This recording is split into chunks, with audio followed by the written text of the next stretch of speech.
Salut à tous, c'est Hugo de la chaîne NSS et il y a plusieurs personnes qui m'ont déjà demandé de faire des textes, des effets, des transitions, etc. que l'on peut trouver sur YouTube et notamment chez les youtubeurs connus. J'ai déjà parlé d'Amixem, j'ai déjà parlé de Joyka, 2 fois.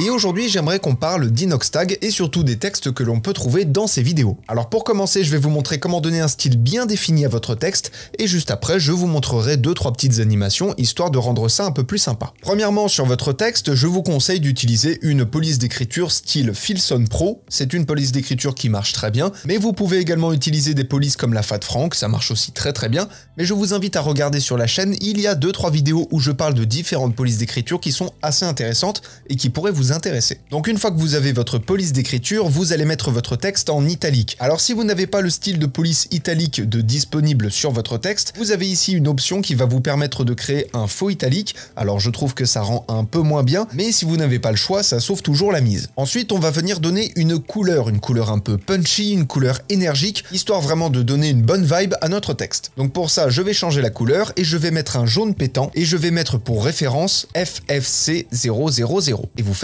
OK. En plus de ça et juste en dessous, je vais venir cocher la case d'ombre pour donner une ombre à mon texte et là également, je vais venir changer la couleur et rester dans les teintes chaudes, donc c'est-à-dire jaune, orange, rouge. Je vais partir sur un rouge orangé du plus bel effet. Je vais donc rentrer FF4800 et ensuite je fais OK. Je mets l'opacité de mon ombre à 100%. Je règle l'angle à 135 et je passe la distance de 0 à 8. Voilà, et là on a quelque chose déjà de beaucoup plus intéressant. Enfin, pour terminer l'esthétique et avant de passer à l'animation, on va rajouter un effet de lueur, histoire de donner encore une fois ce côté un peu punchy, ce côté un peu énergétique, mais surtout l'effet de glow va vraiment mettre en valeur notre texte et surtout les couleurs qu'on a choisies pour lui. Donc pour ça, dans votre fenêtre effet, vous allez taper lueur, vous glissez déposer l'effet lueur VR sur votre texte, vous allez passer le seuil de luminance de 0,9 à 0,3 et passer le rayon de 100 à 50, histoire de le réduire un petit peu pour pas que ce soit non plus trop présent. Voilà, et là vous avez quelque chose de vraiment intéressant. Et comme je vous l'ai dit, je vais vous montrer 3 petites animations très simples à réaliser pour donner un effet sympa, que ce soit d'arrivée ou de départ,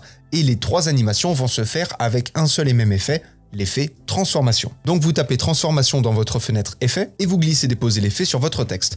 Alors petit rappel de pourquoi on passe par cet effet là et pas simplement par l'effet de position classique, d'échelle, etc. Tout simplement parce que l'effet de transformation possède une option hyper importante, l'angle d'obturateur qui va nous générer du flou de mouvement. Donc là, pour le coup, quand on fait de l'animation, notamment de l'animation de texte, ça va être hyper important. Donc la première animation, ça va être simplement notre texte qui va arriver dehors du cadre et qui va venir se positionner à sa place. Donc pour ça, vous vous placez au début de votre timeline, vous activez le chronomètre de position, vous sortez le texte par exemple en bas, vous avancez de 15 images et ensuite vous réinitialisez la position. Une fois que cela est fait, vous développez le paramètre en cliquant sur la petite flèche qui se trouve à côté du chronomètre, vous sélectionnez l'image clé de droite et vous venez la tirer le plus possible vers le bas et vers la gauche, histoire d'avoir un pic comme ça qui sera au début, qui va symboliser que vous allez avoir un départ rapide et une arrivée beaucoup plus lente. Ensuite, vous passez l'angle d'obturateur de 0 à 180. Pourquoi 180? Tout simplement parce que c'est la valeur entre guillemets par défaut, c'est la valeur dite naturelle pour un flou de mouvement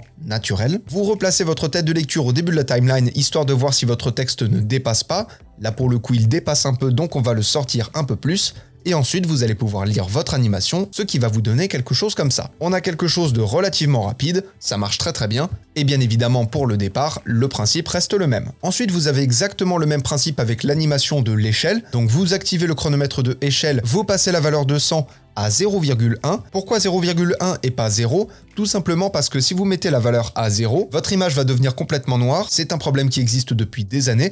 On ne sait pas réellement pourquoi ça fait cet effet-là, mais pour contrer l'effet, on met 0,1. Mais de toute façon, comme vous le voyez, on ne voit pas le texte. Vous avancez à nouveau de 15 images, vous réinitialisez la taille de l'échelle et vous faites la même chose, vous développez le paramètre, vous sélectionnez la dernière image clé et vous venez la tirer jusqu'au milieu. Toujours avec le flou de mouvement, évidemment. Et une fois que cela est fait, ça vous donne quelque chose comme ça. Vous avez une animation qui, encore une fois, est très intéressante.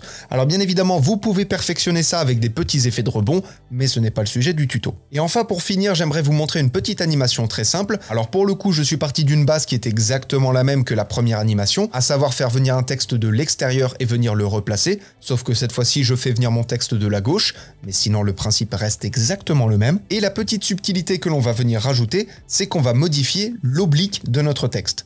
Pour ça, vous allez passer de 0 à moins 30 et ensuite vous allez modifier l'axe oblique et le passer de 0 à 90. Donc simplement l'axe d'oblique, ça va tordre votre texte en diagonale. Jusque-là, très simple. Donc vous le mettez à moins 30 avec l'axe d'oblique à 90, vous vous placez au début de votre tête de lecture et vous activez le chronomètre de oblique, juste de oblique, vous allez sur la deuxième image clé que vous avez déjà placée, et là vous faites réinitialiser le paramètre pour retrouver la valeur de 0, et comme d'habitude vous développez le paramètre avec la petite flèche, vous venez tirer l'image clé, et en fait ce que vous avez donné comme effet, c'est que vous allez donner un effet de freinage, puisque quand on regarde image par image, on voit que là notre texte est en arrière vis-à-vis de sa position initiale, et plus il va se rapprocher de sa position finale, plus il va reprendre sa forme normale. Et donc pour terminer, ça nous donne quelque chose comme ça. Personnellement, je sais pas vous, mais c'est ma préférée. Voilà, c'est un tuto très simple où je vous ai présenté une esthétique de texte et 3 animations. Là pour le coup, je sais pas si on peut vraiment faire mieux. Et en attendant de reparler d'autres youtubeurs, et bien évidemment si vous avez des idées, s'il y a des choses que vous voulez voir, l'espace commentaire est là pour ça, je vous invite vraiment à l'utiliser. Je prendrai le temps de noter toutes les idées, il y a toujours des bonnes choses à prendre. Et d'ici là,